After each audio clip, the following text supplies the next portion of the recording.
Alienation. Marks ने इसको study किया in his work economic and political manuscript. तो एलिनेशन क्या है? एलिनेशन एक तरह से आपका सेपरेशन फ्रॉम या फिर एस्ट्रेंजमेंट है इंडिविजुअल्स का फ्रॉम देमसेल्व्स एंड अदर्स। औरों से भी एस्ट्रेंजमेंट हो जाता है, प्रोडक्शन प्रोसेस से, प्रोडक्ट से और लास्ट में खुद से। सो एलिनेशन क्या? आपका सेपरेशन फ्रॉम एस्ट्रेंजमेंट ऑफ इंडिविजुअल्स। अब मार्क्स ने ह्यूमन एस्ट्रेंजमेंट को बताया कि रूटेड है किसमें? सोशल स्ट्रक्चर में, स्ट्रक्चर ऑफ सोसाइटी के अंदर। तो सोसाइटी की जो स्ट्रक्चर है वो एक तरह से एलिनेशन करवा रही है, एस्ट्रेंजमेंट करवा रही है। तो एलिनेशन की वजह से क्या होता है? ये डिनाई करता है एसेंशियल ह्यूमन एसेंस को। और ये जो ह्यूमन एसेंस है वो किस में रियलाइज होती है? लेबर में। जो वर्कर है, जो लेबर है, वो जो काम करता है उसकी एक तरह से क्रिएटिव एक्टिविटी होती है लेबर जो है।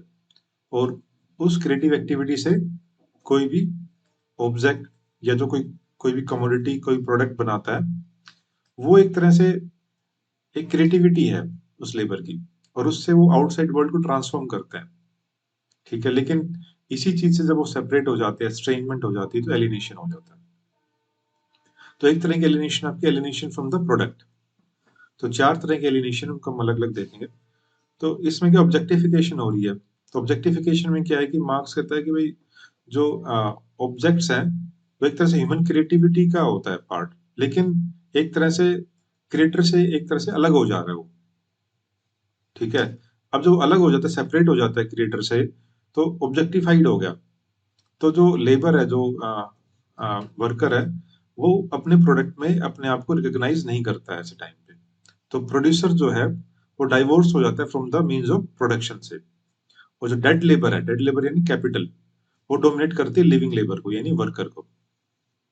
फॉर एग्जाम्पल कोई शू मेकर है फैक्ट्री के अंदर, उसने कोई शू बनाया, जूता बनाया, लेकिन वो उसको खुद तो यूज नहीं कर सकता। ठीक है ना, उसको बदले में बस पैसा मिल रहा है। तो उसकी जो क्रिएशन है वो सेपरेट होगी उससे, क्रिएटर से। तो शू मेकिंग जो है एक तरह से लाइवलीहुड हो गया है। इसलिए ऐसा नहीं कि उसकी खुद की काम करने की या उसकी क्रिएटिविटी के लिए वो काम कर रहा है, बल्कि लाइवलीहुड के लिए काम कर रहा है। तो एक तरह से ऑब्जेक्टिफिकेशन होगी और अपने प्रोडक्ट से वो एलिनेट हो गया। फिर आपका एलिनेशन फ्रॉम प्रोडक्शन प्रोसेस। अब उसकी जो जॉब है एक पूरी प्रोडक्शन प्रोसेस का छोटे से पार्ट है। ठीक है, एक मैकेनिकल काम हो गया, एक कंपार्टमेंटलाइज सा काम हो गया। उससे क्या हुआ? उसकी क्रिएटिविटी खत्म होगी। ठीक है, तो एलिनेशन प्रोडक्शन प्रोसेस से एलिनेट हो गए। ठीक है, फिर आपका है एलिनेशन फ्रॉम फेलो वर्कर्स। अब वो एक काम कर रहा है, कंपार्टमेंटलाइज्ड काम कर रहा है। अब आपस में इंटरेक्शन नहीं हो पा रही वर्कर्स के बीच में, इंटरेक्शन नहीं हो पा रही, तो आपस में एक दूसरे से एलिनेट हो गए, फेलो वर्कर्स से एलिनेट हो गए। फिर सबसे लास्ट में एक्सट्रीम स्टेज आती है कि जब वो खुद से ही एलिनेट हो जाता है वर्कर। ठीक है, वो ये एक तरह एक्सट्रीम स्टेज है एलिनेशन की, एलिनेशन फ्रॉम वन सेल्फ। फिर मार्क्स स्टडी करता है कि एक कैश नेक्सस है मॉडर्न इंडस्ट्रियल इकोनॉमीज में, सोसाइटीज में। इसमें क्या है कि भाई कोई वर्कर है, लेबर है, काम कर रहा है, उसको बदले में कैश मिल रहा है, बस यहीं तक सीमित है उसकी लाइफ। ठीक है, तो डीपर्सनलाइज हो गए एम्प्लॉयमेंट रिलेशंस जो है। तो एक तरह से इकोनॉमिक ट्रांजैक्शन जो है वर्कर और कैपिटलिस्ट के बीच में, बस यही इंपॉर्टेंस रह गया। फिर मार्क्स ने इसी को आगे एक्सप्लेन किया है कमोडिटी फेटिशिज्म में। तो कमोडिटी फेटिशिज्म जो है मार्क्स का एक वर्क है दास कैपिटल, उसमें एक्सप्लेन किया है मार्क्स ने इसको।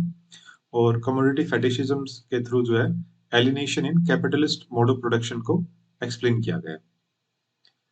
ठीक है, ये क्वेश्चन भी आया था यूपीएससी में, डायरेक्ट क्वेश्चन था कमोडिटी फेटिशिज्म का जो है। अब मार्क, देखो नाम समझो, फेटिशिज्म, फेटिश क्या होता है? फेटिश एक तरह से होता है कि कोई भी चीज हम बनाते हैं लेकिन उसको एक तरह से वर्शिप करते हैं एज ए गॉड या फिर स्पिरिट, यानी अपने एक तरह से उसको अपने से अलग मान रहे हैं। ठीक है, तो कोई भी कमोडिटी प्रोड्यूस की, जो लेबर है किसी भी वर्कर की, लेबर की, मैन की, अब उसकी एक एक्सचेंज वैल्यू होगी है। ठीक है, पहले उसकी यूज वैल्यू थी, जूता बनाया, जूता यूज कर लिया, लेकिन अब जो एक्सचेंज वैल्यू, फैक्ट्री में बनाया लेकिन अब वो बस उसके बदले में पैसा मिल गया। ठीक है, उससे सेपरेट हो गया, फैटिश हो गई है। ठीक है, तो कमोडिटी एक तरह से इंडिपेंडेंट स्टैंड कर रही है, फैटिश है to those who produces them. इसका क्रिटिसिज्म देखते हैं। एलिनेशन का क्रिटिसिज्म है, सबसे पहले कार्ल पॉपर ने बोला भी जो एलिनेशन है उसकी वजह से क्रिएटिव आइडियाज भी आ सकते हैं, है ना, वो भी लेके आएगा। बिकॉज एलिनेशन है तो कुछ प्रॉब्लम्स है तो उनका सोल्यूशन भी आएगा, कुछ प्रॉब्लम होगी तभी तो सोल्यूशन आएगा। ठीक है। मर्टन ने बोला भी अगर कोई पर्सन एलिनेट हो जाता है तो रिबल करेगा, है ना, एक तरह से डेवियंस कॉन्सेप्ट है मर्टन का, तो बोला कि अगर रिबल करे तो इनोवेशन आएगा, इनोवेट करेगा। जबकि मार्क्स ने तो एलिनेशन को टोटली बताया किस तरीके से ये इसके ड्रॉबैक इफेक्ट्स हैं इसके। डर्कहाइम कहता है, डर्कहाइम ने एनोमी और एलिनेशन को बोला है करेक्ट किया जा सकता है एग्जिस्टिंग स्ट्रक्चर के द्वारा, तो ओवरऑल की जरूरत नहीं है। ऐसा नहीं कि आगे आप कम्युनिज्म या फिर सोशलिज्म आएगा इसके बाद। गोल्डथॉर्प एंड लॉकवुड, इनकी स्टडी एफ्लुएंट वर्कर स्टडी है। इस एफ्लुएंट वर्कर स्टडी में बताया कि जो वर्क है ना वो एक just means to an end है। एंड क्या है वो? एंड आपका बेटर स्टैंडर्ड ऑफ लिविंग। ठीक है, तो भी कह रहा है कि कोई भी वर्कर फैक्ट्री में काम कर रहा है तो बेटर स्टैंडर्ड ऑफ लिविंग के लिए काम कर रहा है, तो पैसा आ रहा है उसे वो एक बेटर स्टैंडर्ड ऑफ लिविंग बना रहा है। अब उस वर्कर को ज्यादा मतलब नहीं है कि फैक्ट्री के अंदर क्या हो रहा है, उसको फैक्ट्री के बाहर उसकी क्या स्टैंडर्ड ऑफ लिविंग है उससे ज्यादा मतलब है। ये इस एफ्लुएंट वर्कर स्टडी में बताना चाह रहे हैं। सीडब्ल्यू मिल्स, इसमें बता रहे जो व्हाइट कॉलर वर्कर्स हैं, इनकी स्टडी है व्हाइट कॉलर की। और व्हाइट कॉलर जो वर्कर है वो भी एलिनेशन सफर करता है। ठीक है, ये सीडब्ल्यू मिल्स ने इसमें बताया है। तो सीडब्ल्यू मिल्स ने जो है इसमें व्हाइट कॉलर में बताया कि जो व्हाइट कॉलर स्टाफ है वो भी एलिनेशन सफर करता है। ठीक है।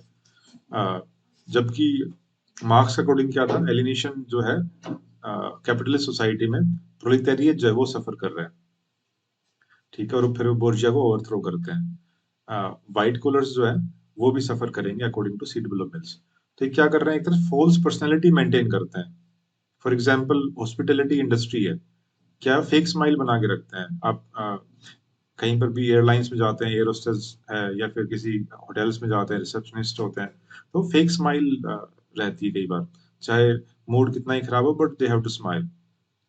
ठीक है, तो ये नहीं कुछ लोग सही में अच्छा भी स्माइल करते हैं, वो बात नहीं, but many times we can see कि अगर वो ठीक नहीं भी फील कर रहे हैं बट अकॉर्डिंग टू रिक्वायरमेंट उनको स्माइल करना होता है, तो एक तरह से फॉल्स पर्सनैलिटी डेवलप होती है ना। तो वो भी लोग एलिनेशन सफर करते हैं, केवल प्रोलेटारिएट ही नहीं।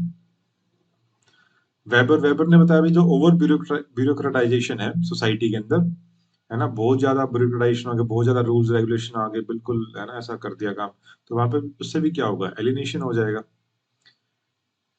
रॉबर्ट प्लनर ने बताया कि जो एलिनेशन है वो डिपेंड कर रहा है कि टेक्नोलॉजी कैसे यूज हो रही है वर्क के ऊपर। ठीक है, अगर आपकी टेक्नोलॉजी ऐसी है, असेंबली लाइन इंडस्ट्री है, तो असेंबली लाइन के अंदर तो भी आपका एलिनेशन एक्सट्रीम लेवल का होता है।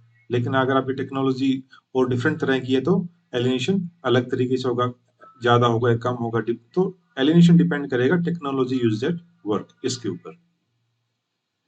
So that's all for this video, thank you very much, जय हिंद जय भारत।